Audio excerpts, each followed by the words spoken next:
September 21st, 1782, Robert Murray, British ambassador to the Danish royal court, reported an incident to his government which he found peculiar.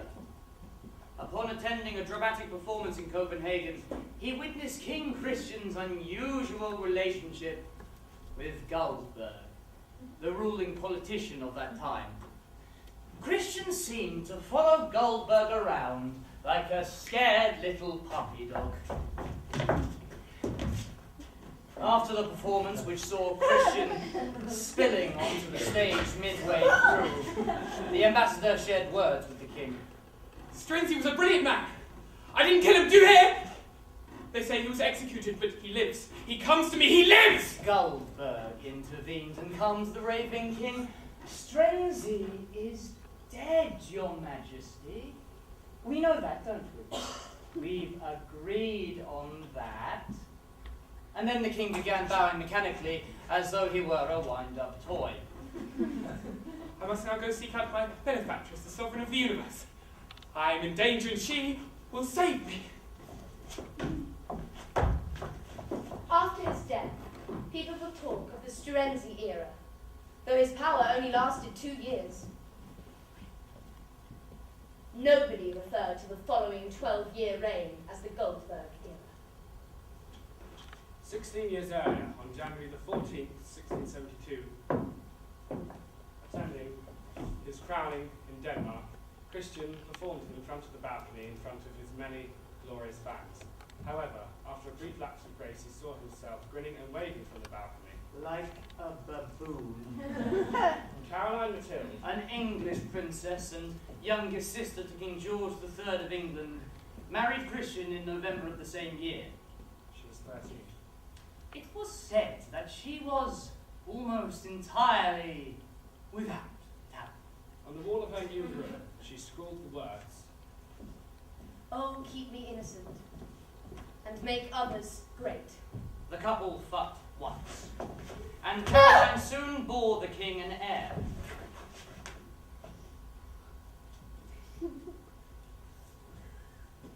Christian declared publicly that he could never love the Queen.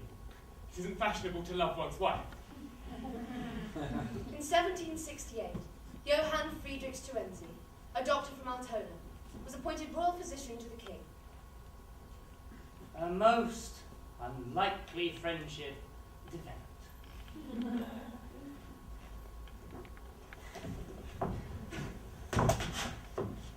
Your king? Christian.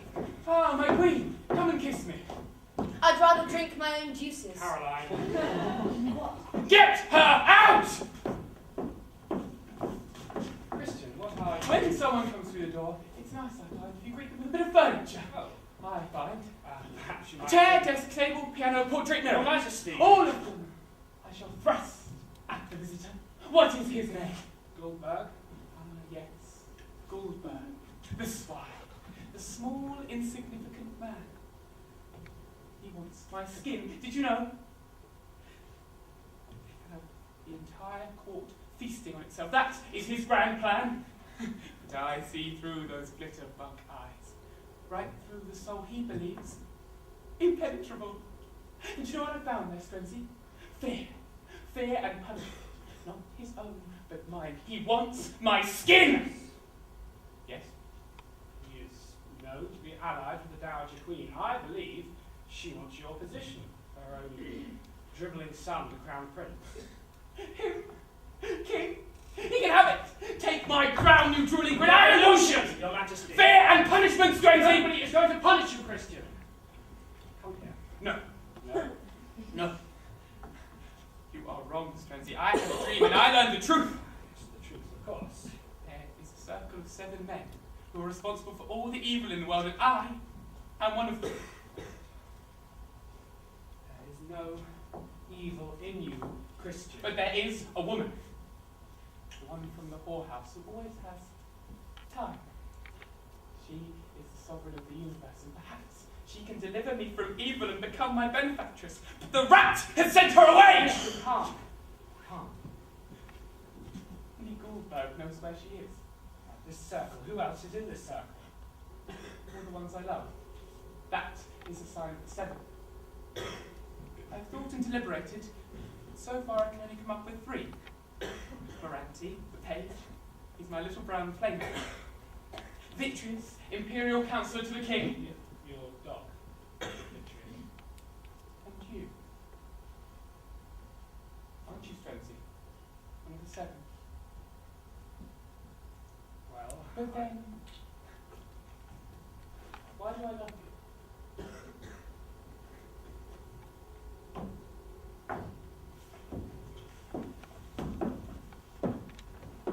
Goldberg? Or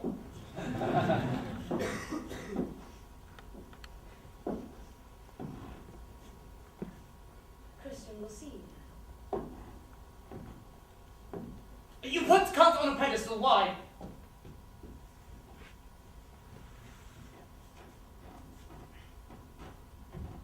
To keep men like you from reaching it.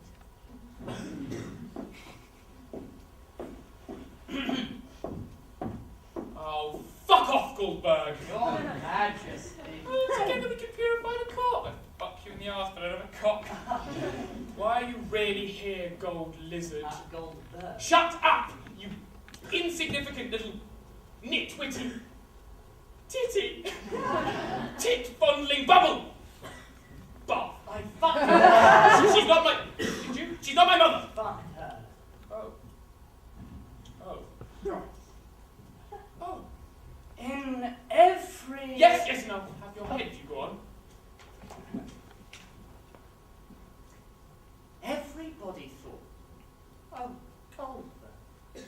Oh, poor insignificant Goldberg. Poor castrated son of an undertaker. And when the poisonous rumours spread to the royal court, that naive little English whore had the gall to confront me with her preposterous query. Oh, is your freedom from passion a great relief? Or a great emptiness, Goldberg? Does it torment you as it torments me to lay waiting for the king all these months? And then I truly did see something rotten in the state of Denmark. Audacity. Her bosom gaping, her mouth dirtied with malice. Oh, sweet seduction! Oh, cruel temptation. And perhaps one night in prayer, that wandering hand did turn to sin. And again that tone of mockery, those breasts of invitation, Goldberg the insignificant! How amazed they would be to learn that I spilled my seed into the womb of the Dowager Queen. Not my mother. Her parts tasted of bitter success. A curious thing I quite expected. Not mine. Sweetness. But no. Quite bitter. Yes, she is as cold in her bedchamber as she is in court. Disappointing, I'd rather hope. To shatter her. That icy, impenetrable exterior. I am not very experienced in the art of love, but I To am... cleanse her of her cruelty by emptying I should say a damn sight more well equipped. To have her adorn you with sweet kisses. And that Victoria's post-cultural display. Guilt.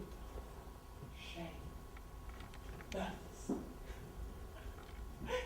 You filthy Bible-cheating fraud.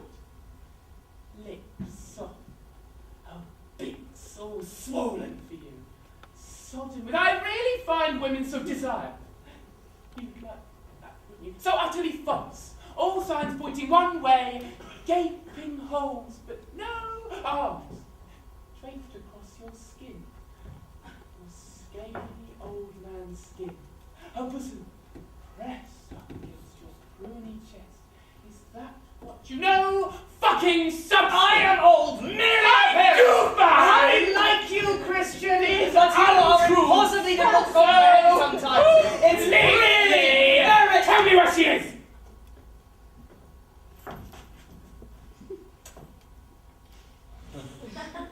What did you say?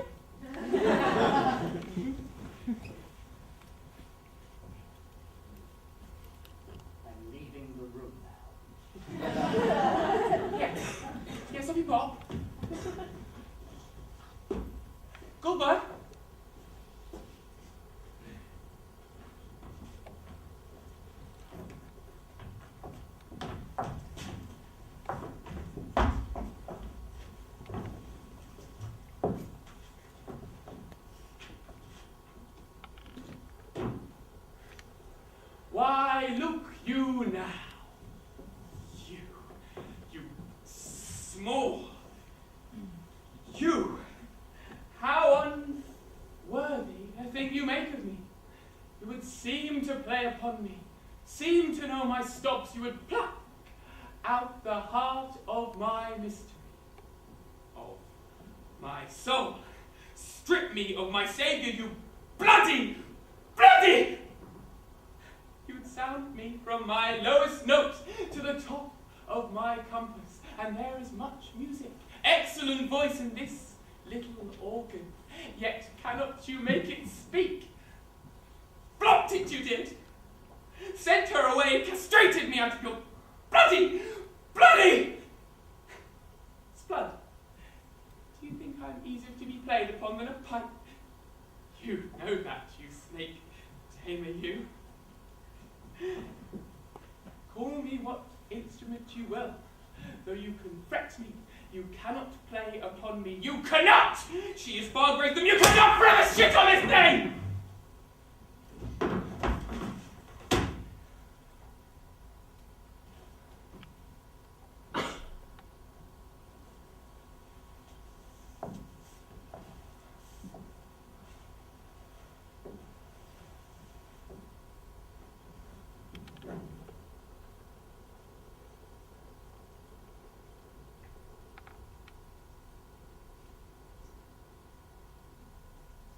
Learn it.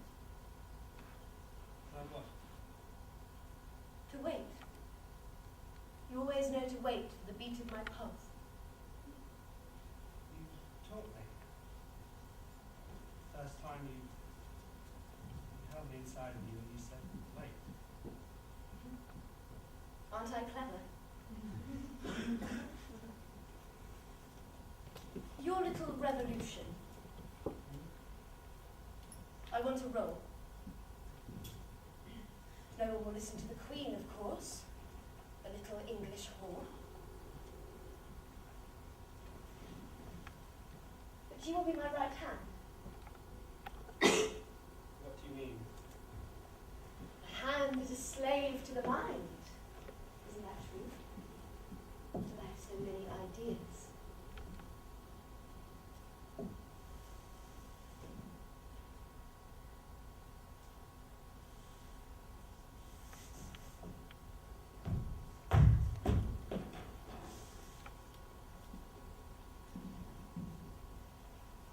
I am with child, and we both know it is yours. Johann?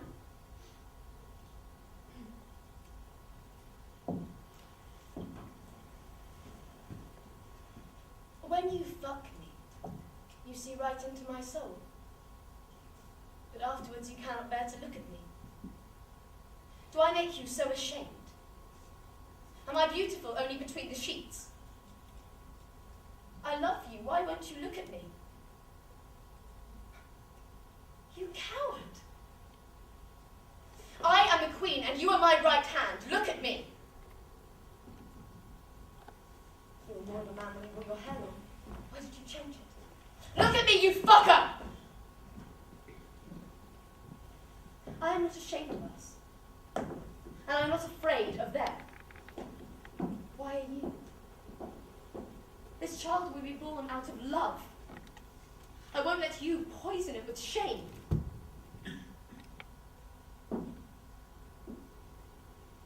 You who were fearless when you tasted the flesh of my cunt and marveled at its sweetness. Be that man now. You are better than fear. You are better than silence. Sometimes I wonder if a poorly educated doctor from Altona has been delivered a charge far beyond his worth. You are a great man, Johann. I am a doctor. You are a leader. You are the Enlightenment. What you are doing.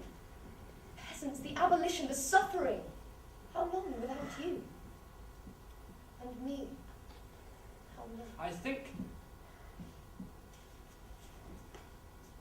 you know what it is that you have to do. Don't! Caroline. Please don't Caroline! Don't make me hate This child will destroy us! This child marks the start of Denmark's revolution! Or the end! Both!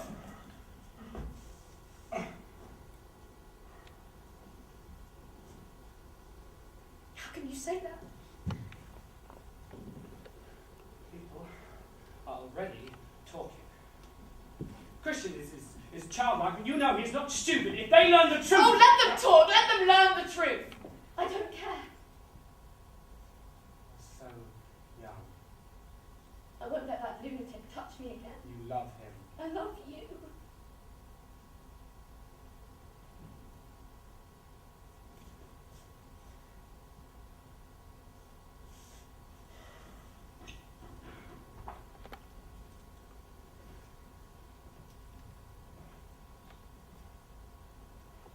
Louise Augusta, their daughter, was born on the 7th of July, 1772. Though officially recorded as the king's child, all suspected she was the result of a royal affair. She would later become known as Le Petit Strenzy. Though this had no effect on her success. The architecture is sublime. How so?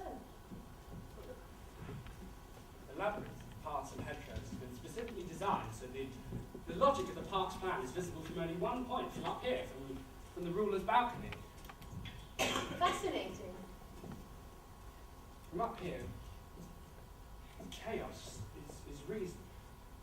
He who is in power is the only one who accepts coherence, so he has the advantage. He believes he does. What an ugly idea. Of course, the clarity which he possesses is merely an illusion. Once he enters the maze, all reason disappears.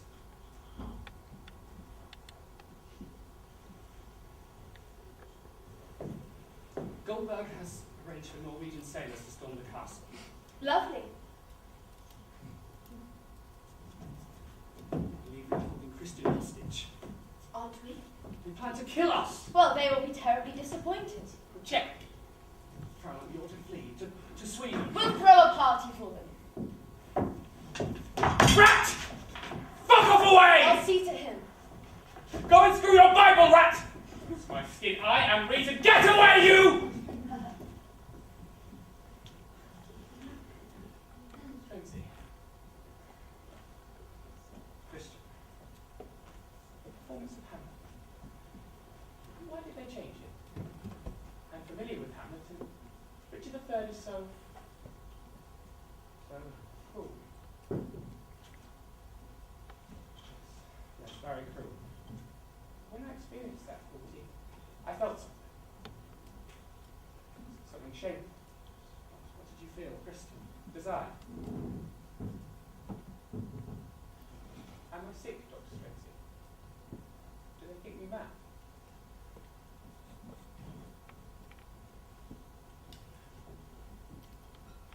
The Queen is lonely. It's essentially you attend to her.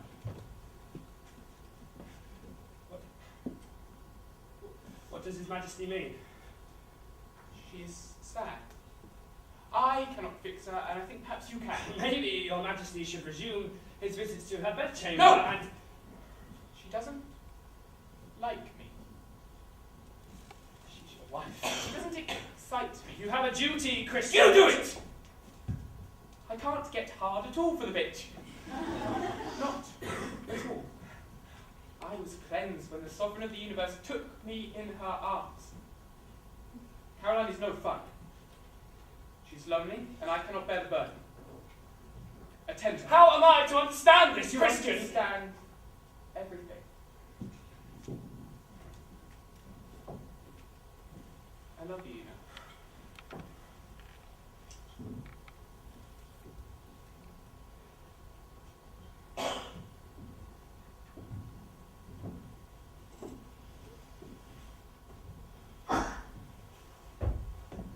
The Norwegian sailors did storm the castle. They did not kill the queen or her lover.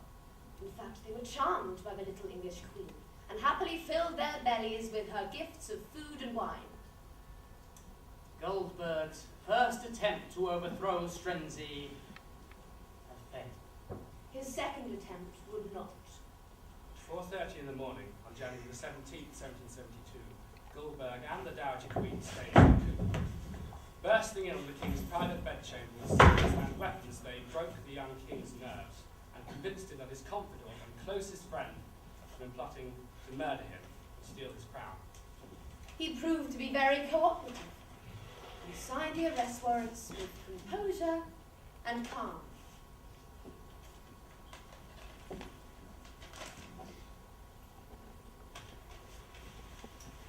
Realizing the error of her ways, Caroline Mathilde took her leave of Denmark and returned to her native England. To keep men like you from reaching it! What? That's why. Now fuck off and die! Caroline herself died 3 years later in a bout of scarlet fever, aged 22.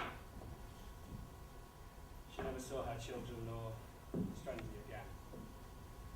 Shortly after his arrest, Strenzy willingly confessed to all his crimes, and during his brief stint in prison sought forgiveness from God for leading a life of sin.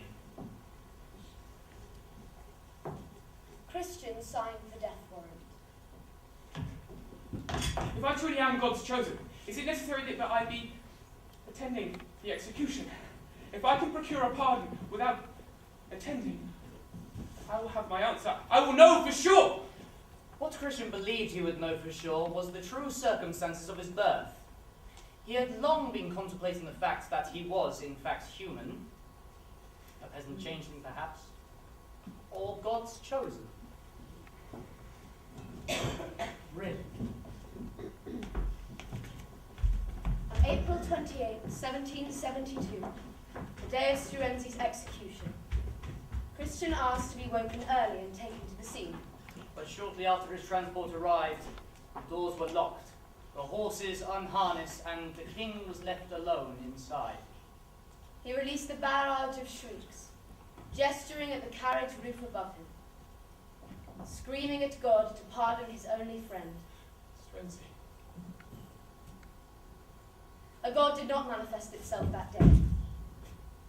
Strenzy's right hand was axed, his head was severed from his body, his genitals cut off, his stomach sliced open, his gut removed, his body divided into four, and tossed into a cart. But no cheer came from the 30,000 who had gathered that day to witness the death.